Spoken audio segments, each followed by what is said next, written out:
Now, it's been a couple of weeks ever since South Park Studios and Paramount dropped South Park joining the Panderverse, which, by the way, was wildly successful for Paramount Plus and for creators Trey Parker and Matt Stone. In fact, subscribers are going sky high for Paramount Plus ever since the release of this event, and there's still people tuning in week by week that may have not actually gotten the chance to go ahead and see it yet. This is Mike Zero. Subscribe if you're new and like this video to see future updates. I'm also on Twitter at Mike01. I thank you all so very much for the great and kind support. Now, about joining the Panderverse, we all know exactly who they mocked in this event. They all pointed the finger at Bob Iger and Kathleen Kennedy specifically, and their mishandling of all things Disney, whether it be Star Wars, Marvel, Indiana Jones, doesn't matter. They also mocked the concept of race swapping and gender swapping, taking a jab at the agendas driven by woke Hollywood. Now, we know that Bob Iger and Kathleen Kennedy were the center of attention in this episode, and they are not liking it one bit. Given that Parker and Stone are already creating follow-up events to the Panderverse in a Part 2 and Part 3 format, not by title, but by story, that is something that is deeply worrying Lucasfilm as we speak right now. Now, when it comes down to Kathleen Kennedy, there's a lot of updates that we have to go over about what's been going on behind the scenes between South Park Studios, Paramount Global, and let's not forget about Trey Parker and Matt Stone against Disney and Lucasfilm plus more. Now, specifically, alright, on top of all of this, with South Park creators already dealing with Disney and the Lucasfilm leadership team and their concerns over further use of parody in their planned Panderverse follow-ups, one major development has to do with Kathleen Kennedy and how she is now taking serious action against South Park.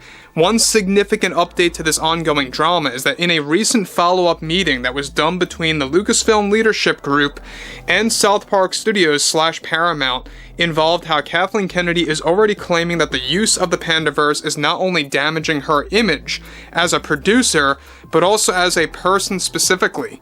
Kennedy is already in the process with Lucasfilm's legal team to demonstrate to the studios of South Park that they reportedly have a rightful reason to take things to the next level based on certain pieces of data that they researched with the failure of their products on Disney Plus, such as Star Wars movies and TV shows and that content in particular, where Kennedy is also blaming the creators of South Park for a recent massive dip in viewership levels for the latest, of course, Star Wars examples, as repeat viewings of the shows are severely down in comparison to The Mandalorian Season 3, such as Ahsoka and The Book of Boba Fett. Kennedy is also pushing against Paramount and South Park to halt any further use of parody about herself as a producer, since she claims it's only creating more fan outrage against her as a person and as a producer, and is putting full blame on them as being held responsible for further outrage against Disney and Lucasfilm. Now guys, let me say one thing about this and how ridiculous this really is. The fact that she has the gall to really blame South Park Studios and Paramount / Paramount Global over fan outrage against Lucasfilm and Disney and how she views her image as a producer and as a person getting tarnished because of their parody event just goes to show you, and it's a living example and living proof that she is thin-skinned to the max. She cannot take any form of criticism, any kind of reference to her in a negative fashion, and this is also a great living example that she really does have an agenda, that she does really stand up for what she wants to do by ruining George Lucas's legacy and creation of Indiana Jones, Star Wars, and more. Now again, we know that Bob Iger has also been upset about their overall approach to Panderverse follow-ups. In fact, Paramount is throwing it in Disney's face that they are doubling down on their usage of mocking Disney, just to let them know ahead of time, to kind of diminish any kind of surprise, meetings in the future. Now, we know that Bob Iger and the Disney executives, the board of directors, they are all completely frustrated and infuriated over what South Park has done. And you know what? I think it was about time, and this is why so many people are loving this event is because a lot of people have been silently waiting for years for somebody to stand up in the form of a television program to either mock Disney and the current status of where they're going, or somebody, whether it be somebody on a talk show, it doesn't matter, talk show or parody, everyone was waiting for something to happen, and it did. Trey Parker and Matt Stone delivered. They may have went a little easy on Kathleen Kennedy in the end. Yes, I believe so at the end. But in the end, we know that it really shows the normal people out there. And when I say the normal people, I'm talking about people that may not be informed about all this drama that, you know, about Kathleen Kennedy and Bob Iger. I know a lot of you guys have actually approached me on here that you are not even aware that Kathleen Kennedy was the one responsible for pulling the strings of all the issues related to Star Wars until the Panderverse dropped.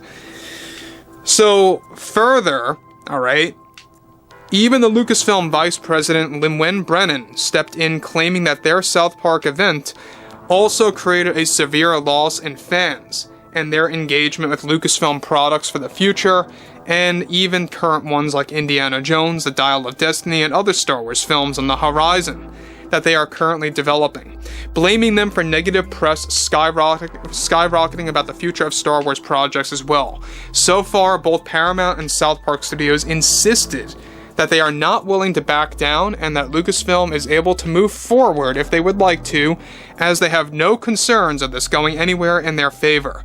Both creators Trey Parker and Matt Stone are also reportedly furious with Kathleen Kennedy, creating unnecessary trouble, along with the Disney executives butting into these conversations.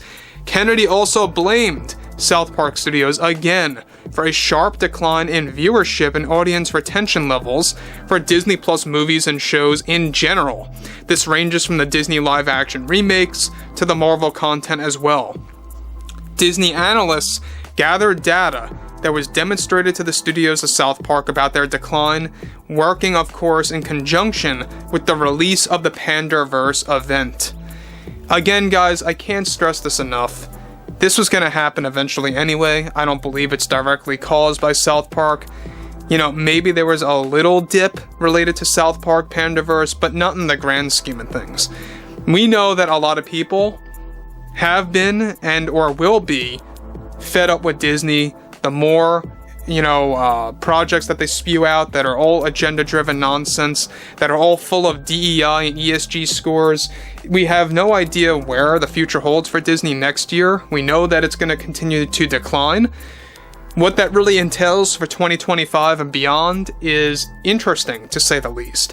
We know that Bob Iger likes to lie. He has said this before, that he has no concern about Disney's future in the long term, and that they're only dealing with the short-term concern, trying to figure that out, with making movies and TV shows more smaller scale, spending less and making less, etc., etc. So anyway, guys, drop a comment below, fill me in below in the comments what you all have to say about this, and if you guys did enjoy the content for today, make sure to drop a thumbs up on this video to support the channel, and I will catch you guys later.